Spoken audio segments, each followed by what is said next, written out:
Sokağın Sesi programında merhaba değerli izleyenler. Yeni bir programla sizlerleyiz. Bu hafta Ahmet'teyiz. Gündemimizde tecrit olacak. Zira tecrit her geçen gün giderek derinleşiyor.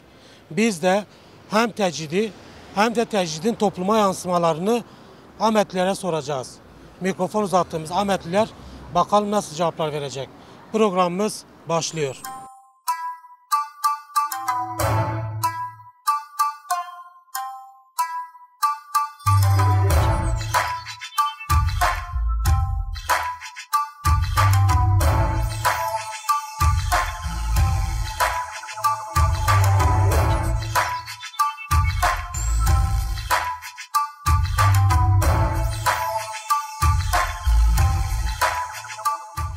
İmralı Adası'nda mutlak bir tecrit devam ediyor. Bu tecritin Türkiye halklarına, Türk devletine, Kürt halkına olumsuz etkileri nelerdir?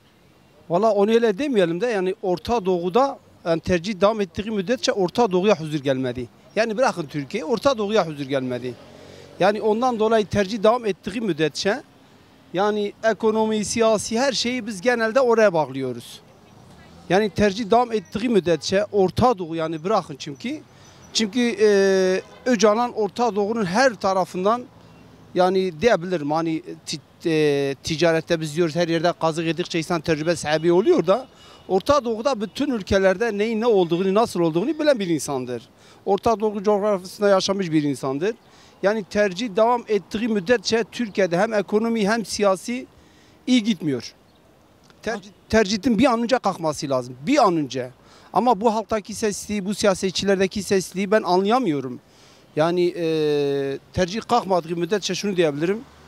Yani şu anda Türkiye siyaseti bir çıkmazdadır. Bir çıkmazdadır. Herkes bir çıkar yol arıyor. Ama yolun da yani bir git o kapıyı çal ya. Hele bir çal. Bizden habersiz çal. Siyasetçilerden habersiz çal. Kürt halkından habersiz bir çal. Kendin için çal. Bırak sen Kürt halkını. Türk halkları için git o kapıyı çal. Yani bakın görüşü nedir, neyin nesidir? Sadece görüşüne faydalanın. Eğer adam savaş istiyorsa kapıyı kapatın. Ama barış istiyorsa niye faydalanamayasın? Yani ben barış için burada 100 kilometre ayakla giderim. 1000 kilometre ayakla giderim. Ama senin yanın başında Orta Doğu kaynıyor. Orta Doğu ateş üstünde. Yani şimdi Suriye Savaşı bittikten sonra ne malum buralara sıçramıyor? Adam adada duruyor. Ya gidin senin görüşün nedir? Onun görüşünü sadece kendi halkın için kullan. Kendi halkın için değerlen. Bırak mısın Kürt halkını ya? Yani adam bugün Türkiye'de savaş istemiş olsaydı Nevroz'da çıktığı 13 maddelik manifesto okudu. Nedir? Türkiye'nin demokratikleşmesi için. Orada Kürt halkı için hiçbir şey istemedi. Dedi ki Türkiye demokratikleşirse Kürt sorunu zaten kendiliğinden çözülür. Şimdi kardeşim yani Türkiye Kürtler kazanmaması için El Nusra'ya para veriyor, oraya para veriyor, oraya peşkeş çekiyor. Yani Türkiye'de hiçbir zaman hep söyleriz. Ekonomik kriz yok. Siyasi kriz ekonomik krizi yaşatıyor. Tecritin son bulması, PKK lideri Abdullah Öcalan'ın fiziki özgürlüğünün sağlanması, Türk devletine, Türkiye halklarına, Orta Doğu'ya, Kürt halkına nasıl faydası olur? Nasıl umut olur? Şimdi yaptığı şeyler ortadadır. Yani bugün az önce dedik hepsini güne ekonomik kriz olsun, siyasi kriz olsun, bütün Türkiye siyasi partiler olsun, siyasetçilerden olsun. Yani bugün siyasi partiler hiçbir zaman gelecek nesile yatırım yapmazlar. Gelecek seçime yatırım yaparlar. Şimdi belki Öcalan ömrü bir daha cezaevinde çıkmayabilir. Kişiliğinden taviz vermiş olsaydı bugün dışarıda özgür olmuş olurdu. Ama o tercih kırılmadan, yani görüşme yolu açılmadan, yani Türkiye'de her şey kilitlenmiş. Siyaset kilitlenmiş. Futbolundan tut, siyasetinden tut, sinemasından tut, dış ilişkilerinden tut. Her şey kilitlenmiş. Kilitlenmiş bir durumda. Ve bu ben İmralı Adası'nın görüşme olacağına kanaat getiriyorum. Yani ne kadar da siyasetçiler dese bugün Erdoğan dedi bir katilin elini tutamam. Esad için dedi ama gitti tuttu. İşte Robinson neydi? Amerika'nın o neydi? Bu can bu bedende olduğu müddetçe o dışarı çıkamaz. O çıktı. Yani ben Erdoğan'ın çok öyle işte ben bunu yaparım onu yaparım. Ben inanıyorum şimdi görüşme de oluyor. Görüşme oluyor ama belki basına yansıtılmıyor. Ama ben derim ki İmralı tercihi bir an önce kalkması lazım. Hem Türk halkı için hem Kürt halkı için hem Orta Doğu halkları için. Yani bugün yanı başında bir savaş varsa valla sen burada rahat değilsin. Suriyeliler gelmiş ben rahat değilim. Yarın İran gelir rahat değilim. Irak gelir rahat değilim. Yani onun için tercihin bir an önce kalkması lazım. Siz de konuşmanızın başında aslında belirttiniz. Türkiye siyaseti de bu konuda sessiz kalıyor. Bu sessizliğin tamamen ortadan kalkması, tercihin son bulması için Kürtler, Kürt halkı, Kürt dostları, sivil toplum kuruluşları, Türkiye halkları ne yapmalı? Bu tercih son bulsun. Şimdi iş biraz CHP'de bitiyor, CHP. Şu anda son seçimlerde CHP yüzde yani diyelim çoğunluğu sağladı. Ama mesele Kürtler oldu mu bütün siyasi partiler birleşiyor. Bir dahaki seçimin yatırımı için ne yapabiliriz? Yani ne kadar oy alabiliriz? Herkes çıkarına göre düşünüyor. Herkes. Ama bugün CHP'si, AKP'si, yani Davutoğlu diyelim, Babacan diyelim, HDP diyelim, örnek diyeyim ha. Yani bu konu üzerine bir yoğunlaştıkları zaman çözülemeyecek bir şey yoktur. Ama yani bir bakıyorsun adam %1 oy payı yoktur. Yüzde oy payı. Ya CHP gitmiş kapalı kapılar ardından Sinan Agün'e kalkıp sen bakanlık veriyorsun. Ya kime göre neye göre veriyorsun sen bunu? Örnek diyeyim. Ama siyasetçiler ciddi yaklaşmıyor bu konuya. Kesinlikle. Ha nedir? Halk istiyor. Halkın geneli istiyor. Belki şu anda röportaj yapmak istiyorsunuz. Ben dikkat ettim çok arkadaşlar çekindi. Korktular vermeye. Örnek diyeyim. Ya şimdi biz diyoruz ki biz Türkiye'de yaşıyoruz ha. Bu da bir tercihtir aslında. Bu da bir tercihtir aslında. Ben Türkiye'de yaşıyorum ya. Ben Türkiye bırakıp nereye gideyim? Ben Antalya'yı bırakıp nereye gideyim? Ben yan burada ölürüm, yan burada kalırım. Örnek diyeyim, bizim dedelerimiz bu toprak için savaşmışlar. Ben kalkıp burayı kime bırakayım? Son olarak bir çağrınız, bir mesajınız var mı?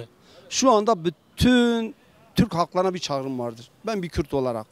Eğer Türkiye'yi seviyorsak, eğer ülkemizin Suriye olmasını istemiyorsak, o tercihin kalkması lazım. İmralı Adası'nın o kapıları açılması lazım. Sayın Öcalan'a bir ev hapsi verilmesi lazım.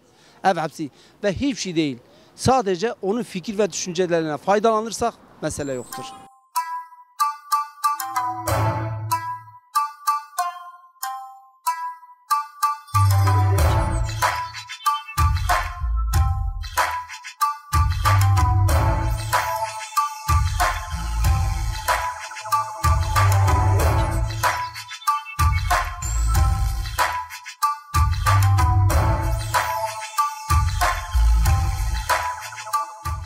Savaşı andırıyor.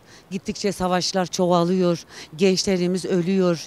Kalan gençlerimiz cezaevlerine giriyor. Türklerin ayaklandığı zaman evlatlarının şeyini sorduğu zaman FETÖ terörü diye tutuklanıyor. Kürtler evlatlarını savunduğu zaman evlatların arkasından gittiği zaman PKK diye tutuklanıyor. Yani bir el atılmalı. Peki tercih, AKP-MHP iktidarı tercih politikasında inatlaşarak devam etmesini neye bağlıyorsunuz? Ne amaçlanıyor? Tercih politikasıyla Kürtleri teslim almak ya da Kürtleri mahkum etmek mümkün müdür? Eğer biz güzel bir şekilde düşünsek MHP ile AKP Türkiye'nin bitirişidir. Yani Türkiye'yi bitirmek projesindeler. Sonuçta yani aydın kesimini dinlemiyorlar, ondan sonra basınını dinlemiyorlar, bakanını bile dinlemiyorlar. Adalet Bakanı var ama Adalet Bakanı işleksiz. Adalet Bakanı görevini yapmıyor, kanunlara uymuyor. Yani hepimiz de görüyoruz bunları. Yani devlet yani AKP ile MHP'dir bu. Yani farz edelim Adalet Bakanı görevinden değil. Tamam ismi var, her şeyi var ama söz ondan bitmiyor. İzin verilmiyor. Harıl harıl konuşuyorlar. Yani eğer gençleri düşünmüş olsaydılar, memleketi düşünmüş olsaydılar, Türkiye'yi düşünmüş olsaydılar bu hareketi yapmazlardı. Yani ekonomi adına biz bittik. Türkiye her konudan bitti. Şey olsun adı nedir her konuda. Ama biz savaşı istemiyoruz. Biz böyle kirliliği istemiyoruz. Yani sonuçta insanız. Sonuçta bu ülkede yaşıyoruz. Bu ülkenin kanunları olsun. İki kişiden kanunlar olmasın. Yani kendileri söyleyip de kendileri uygulamasın. Adalet Bakanı var, hukukçusu var, her şeyi var. Bunlarla çözülsün. Bunların da görüşleri alınsın. Bunların da olan bitenle beraber karar verirsin ve onlar kanunca da hareket etsinler. Yani Türkiye devleti Kürt dedin mi hepimiz teröristiz maalesef. Valla tecrit bana göre insanlık suçudur. İnsan hakları ihlalidir. Ama maalesef Türkiye şartlarında hemen hemen neredeyse bütün cezaevlerinde bunlar mevcuttur yani. Buna bir çözüm bulmaları gerekiyor. Özellikle muhalefet partilerinin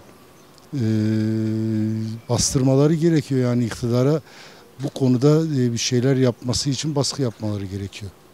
Peki sizce AKP, MHP iktidarı neden tecrüte inatlaşarak devam ediyor? Tecrüten beklentileri nedir, umutları nedir sizce?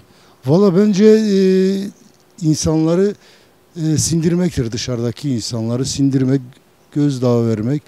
Yani işte bizim dediklerimizi yapmazsanız, bizim politikalarımıza uymazsanız sizin başınıza aynı şeyler gelir gibi yani. İmralı cezaevinde başlayarak tüm Kürdistan coğrafyasına ve Kürtlere uygulanan bir tecrit söz konusu. Bununla ilgili ne söylemek istersiniz?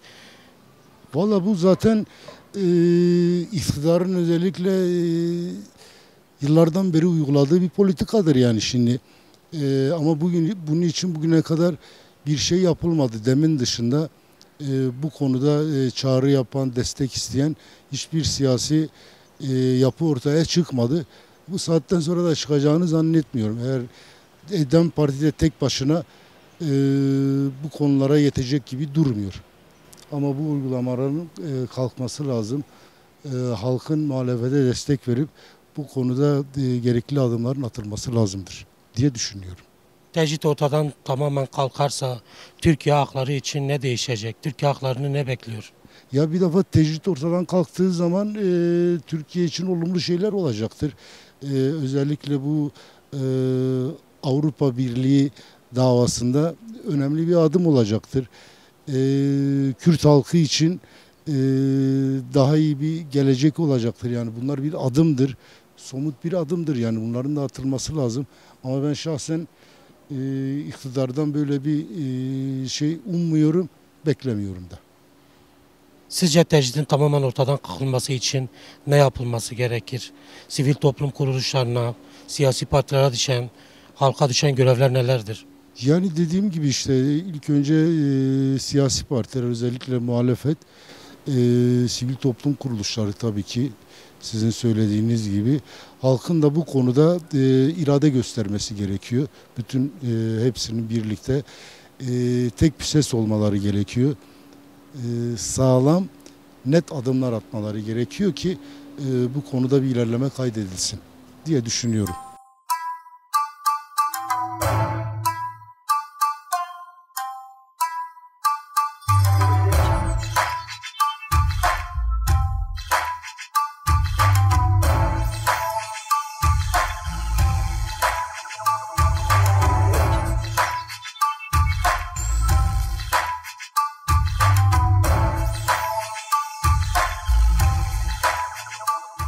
Bu tecritin yani bu tecrit şu anda genelde Kürtler üzerine genelde veriliyor.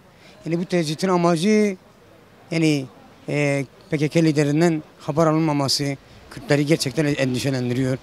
Yani bir an önce bir çözüme ulaşılması için İmralı'yla görüşülmesi lazım. Yani bir an önce bir mutlak çözüme gelmesi için buradaki mahkumların da bir tecrit oldu, eylemi oldu. Görüşe çıkmadılar. Yani bayağı bir onlar da bir 13-14 ay görüşe falan çıkmadılar. Yani bir an önce İmralı'yla görüşülmesi lazım. Önderlikle görüşülmesi lazım. Bu şeyin nihai sonucun alınması için Türk devletinin bir an önce İmralı'yla görüşmesi lazım. AKP, MHP iktidarı tecriti derinleştirdikçe savaş politikaları da daha ağır bilançolar ve daha ağır sonuçlar ortaya çıkarıyor. Bununla ilgili ne söylemek istersiniz? Sanki bu tecritte yani biraz da savaş politikası var. Yani bu KDP ile ilgili, Barzani ile ilgili onlar görüşmeye izin vermedikçe KDP de, MHP de, AKP de bu Kuzey Irak'ta Irak civarında yani bir savaş hazırlığı içinde bence. Yani artık bir çözüme varması için bir an önce İmralı'yla önderlikle görüşülmesi lazım. Biliyorsunuz da Bu ekonomik çözüm, bu hükümetin bu kadar baskısı, özellikle Kürdistan bölgesinde baskısı, MHP'nin AKP'ye olan baskısı, Kürtlere baskısı, yani her yerde saldırılara, ondan sonra bu gözaltılar, keyfi gözaltılar yaşanılması, yani herhangi bir çözüm belli, İmralı. Bu tecridin bir an önce kaldırılması lazım. Bu baskılar, bu savaş politikaları Kürtleri yıldırır mı? Yıldırmaz. Yıldırmaz. Kürtleri hiçbir şey yıldırmaz. Yani bu mücadele İmralı tecridi kaldırılmadıkça bu mücadele devam eder.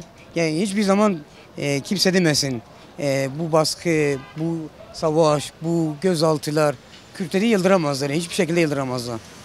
Daha çok insanlar direniyor, daha çok insanlar diretiyor. Biliyorsunuz daha önce de tecrit uygulanıyordu ama görüşmeler başlandığı zaman Türkiye ekonomisi, Türkiye adalet sistemi birçok şeyde iyileşme ortaya çıkmıştı. Çözüm ve diyalog yolları açılmıştı. Tecrit ortadan tamamen kalkarsa, PKK lideri Abdullah Öcalan'ın fiziki özgürlüğü sağlanırsa Türkiye halkları için, Türk devleti için nasıl bir sonuç ortaya çıkar? Yani bence güzel sonuçlar elde edilir. Yani nasıl önderliğin görüşülmesi, önderliğin özgürlüğüne kavuşması veya ev hapsi, yani bu Kürtler için de bir çözüm olur. Türkler için de genel bir çözüm olur bence. Yani bu ekonomiyi de belki iyileştirir. Belki bu AKP iktidarı için de bir çözüm olur. Yani nihai bir çözüme ulaşması için bir an önce bu tecritin de kalkması lazım. Ekonominin düzelmesi için de önderlikle bir an önce görüşülmesi lazım. Haber alınması lazım. Yani çözüm için bence bu tecritin bir an önce kalkması lazım. Mutlak tecritin son bulması için Türkiye halkları, Kürt dostları, siyasi partiler, sivil toplum kuruluşları neler yapmalı, halk neler yapılmalı, başta siz olarak ne yapmalıyız ki bu tecrit ortadan tamamen kalksın ve son bulsun? Ya halk elinden geleni aslında yapmaya çalışıyor. Yani baskılardan dolayı insanlar yani şimdi böyle röportajlar olsun, ondan sonra sosyal medya yorumları olsun. Bu bir sosyal medyada bir yorum yapıyorsun, bir bakıyorsun hemen anında sana bir operasyon yapılıyor. Nedir? Seni bastırmaya, seni yıldırmaya çalışıyor. Yani bu baskılar veya bu siyasi operasyonlar kimseyi yıldıramaz. Ha nedir? İnsanların acizliği, yani Türk devletinin hiçbir şey yapmaması. Sadece nedir? Baskı, gözaltı, bastırma, ondan sonra seni cezaeviyle korkutması, ondan sonra seni tehdit etmesi. Yani bir nevi benim daha önce de başıma geldi. Son olarak bir çağrınız, bir mesajınız var mı? Yani bence tecrit bir insanlık suçudur. Bir an önce bu tecritin kalkması lazım. İnsanların bilinçlenmesi lazım. Yani bu karanlık günlerin aydınlığa varması için insanların sesini yükseltmesi lazım.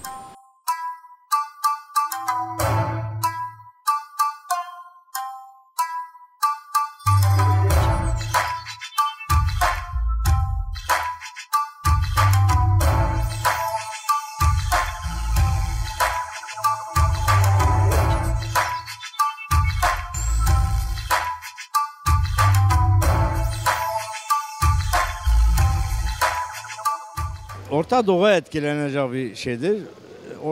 İmralı'daki tecrit Orta Doğu'ya etkiliyor. Hele hele Kürt halkına daha fazla etkileniyor. Türkiye ekonomiye etkiliyor. Türkiye'nin ne bileyim iç barışına etkileniyor. Benim bakışım, benim görüşüm kadar. Yani İmralı diyalog olsa hem Türkiye halkı rahatlanır hem Kürt halkı rahatlanır. Orta Doğu barışı katkı sağlananı kanaatteyim. AKP MHP iktidarı tecritte inatlaşarak devam etmesinin nedeni neye bağlıyorsunuz? Tecritle neyi amaçlıyor? Yani tecritte bana göre kendi ömrünü uzatmaya çalışıyorlar. Bazı bu faşist ırkçılar onları oyları almak için bu tecritleri uyguluyor.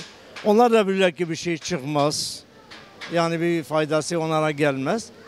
Yani bunu iktidarını, bir koalisyonu ömrünü uzatmak bana göre şey yapıyorlar ama nafiledir. Bence sonunda da önderlikle İmralı'ya görüşme şarttır.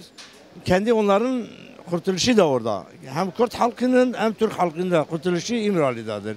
Bana göre bir barış sağlarsa orada sağlanır. Bu ekonomik savaş, bu kan dökülmesi bana göre İmralı diyaloga geçerse Türkiye siyasetini ilerler, ekonomi düzenler, bayağı olabilir diye düşünüyorum. Tercih derinleştikçe savaşın şiddeti de dozajı da o kadar derinleşiyor ve artıyor. Bunu neye bağlıyorsunuz? Bununla ilgili ne söylemek istersiniz? Vallahi bunun fazla gözyaşı kan dökülür, fazla kan dökülür, fazla acılar yaşanır. Yani Türk halkına, Kürt halkına bir faydası yok. Bir an önce bir barış sağlarsa her iki tarafa da Orta Doğu'ya da bir selamet getireceğine kanaatindeyim. Barıştan bahsettiniz. PKK lideri Abdullah Öcalan'ın fiziki özgürlüğü sağlanırsa, mutlak tecrit son bulursa, Türk devletini, Türkiye haklarını, Kürtleri nasıl olumlu bir hava bekler, nasıl bir atmosfer yarattı Türkiye'de? Bana göre çok farklı şeyler ortaya çıkar. Ekonomiye tut her şeyinde. Bütün dünya koşulları bugün bütün kapı kapı dolaşıyor, elini açıyor ki onlara bir kredi vere, bir şey vere. Buna o barışı sağlarsa, o savaş durursa Türkiye ekonomi düzenlir. Türkiye kimseye fazla da muhtaç olmaz. Bu kadar insan da ölmez, bu kan da dökülmez. Ne az önce de bahsettiğimiz yani Türkiye halkına da bir faydası yok bu savaş derinleşirse. Hala bu başur KDP Berzani ailesini yani bir ihanetin içindedir. Türkiye'de zaten Türkiye kendini de batırmış, onları da batıracağına ve o kanaatte bir an önce KDP de o yanlışına vazgeçsin. Kürt halkına da diyalog kurması gerekiyor. Yani Irak'a gitmeye, Bağdat'ta da görüşmesin Tayyip Erdoğan. İmralı'yla görüşsün, barışı sağlasın. O da rahatlasın. Bütün Türk halkı da rahatlasın, Kürt halkı da rahatlasın. Orta Doğu da rahatlasın diye düşünüyorum. Mutlak tecritin son bulması, akan kanların durması, savaşın tamamen ortadan kalkması ve tecritin son bulması için hangi eylemler ortaya koyulmalı, hangi tarzlar geliştirilmeli sizce? Bence demokratik kitle örgütleri, siyasi partiler, muhalefet, özellikle muhalefete çoğu işler düşüyor. Cumhuriyet Halk Partisi, ana muhalefet partisiyle onlar da biliyor ki bu savaşa Türkiye ekonomine, Türkiye halklarına bir şey getirmeyeceğine bir an önce bu demokratik kitle örgütü dediğimiz HDP bu barış şeylerini daha da yükseltmeleri lazım. Demokrasi haklarını, bir eylemleri daha da yükseltmesi lazım. Bunu iktidara, mevcut hükümete bir an önce bu politika yanlıştır. Bunu bize bir şey getirmiyor. En çözümü barışta geçiyor. Bu demokratik örgütle siyasi partiler, ana muhalefet partisine her bütün onlara da düşüyor. Bunu denilmesi lazım. Bu emeklilere, bu ekonomi o savaşı durursa, barış olursa bunlar da hepsi düzelir. Yani başka bir kapı aramasınlar.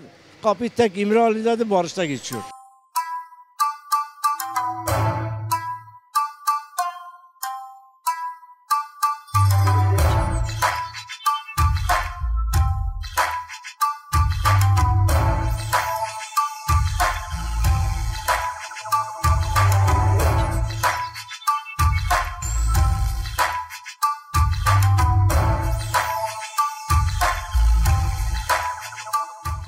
Yani tecriti şöyle söyleyebiliriz. Tecrit zaten başlı başına bir insanlık suçudur. Yani bugün bir insanın verilen cezası belli.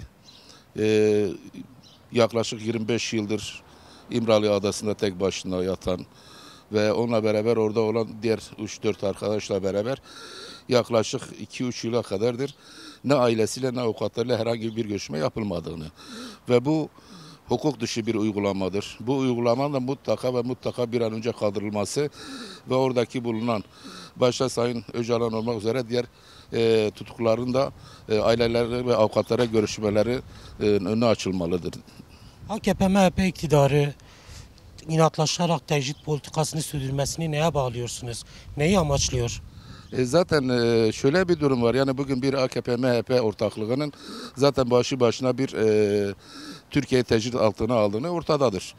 Bu nedenle burada ciddi bir Kürt sorunu var. Bu Kürt sorunun önüne açılmaması ve Kürt sorununun demokratik yollarla çözülmeme noktasında her türlü antidemokratik uygulamaları yapıyorlar. Ve bu da doğru olmadığı, bizim bunu doğru görmez ve bir an önce AKP, MHP ve devlet yetkilileri bunun üzerinde acil bir şekilde toplanıp bu tecritin kırılması ve bu Kürt sorununun demokratik bir çerçevede çözülmesini. Sizce Kürt sorunun muhatabı kimdir? Kim esas alınmalı? Kimi muhatap almalı? Ya elbette ki yani bugün Kürt sorunu belli başına bir İmralı kapıların açılmadığı müddetçe Kürt sorunun da çözülmesinin bir anlamı olmadığını, onun için kendilerine Kürt sorunu çözümü noktasında ciddi bir adım atmadıklarını ve bunu daha da derinleştirip daha da farklı bir yere çekerek bu durumu devam ettiriyorlar. Antidemokratik uygulamalardan bahsettiniz. Sizce Türkiye halkları, Kürtler nasıl antidemokratik uygulamalara maruz kalıyor? Siz nasıl tecrit altında kendinizi hissediyorsunuz? Size karşı yapılanlar nelerdir?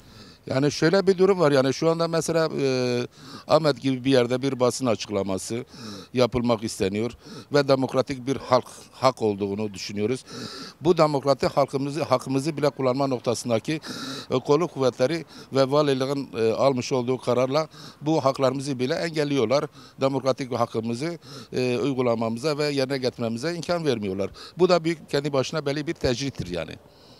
PKK lideri Abdullah Öcalan'ın fiziki özgürlüğünün sağlanması, tecrit politikalarının tamamen son bulması, Türkiye halklarına nasıl umut olur? Türkiye halkları için nasıl bir gelecek oluşturur? Yani bu sosyal, siyasal ve ekonomik noktasında büyük bir kazanımı olur.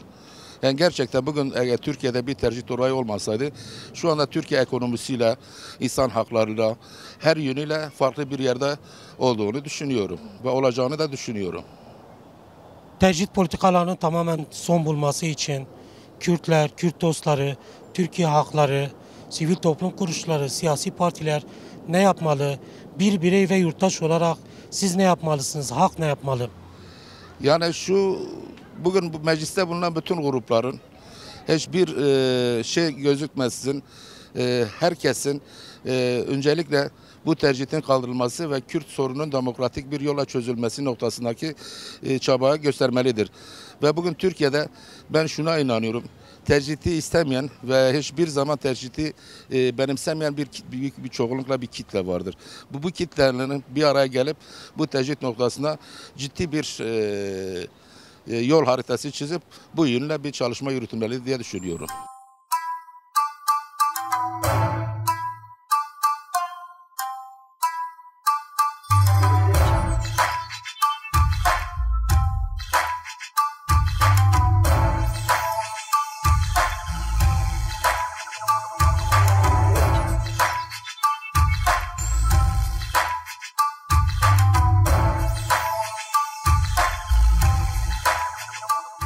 Bir programın daha sonuna geldik değerli izleyenler. Bu hafta Ahmet'teydik. Ahmet sokaklarında halka hem tecridin topluma yansımalarını sorduk. Mikrofon uzattığımız Ahmetliler tecride karşı tepkiliydi. Bir an önce İmralı Adası'nın kapılarının açılmasını ve bir çözüm sürecinin başlatılmasını talep etti. Haftaya yeni bir programda görüşünceye dek hoşça kalın.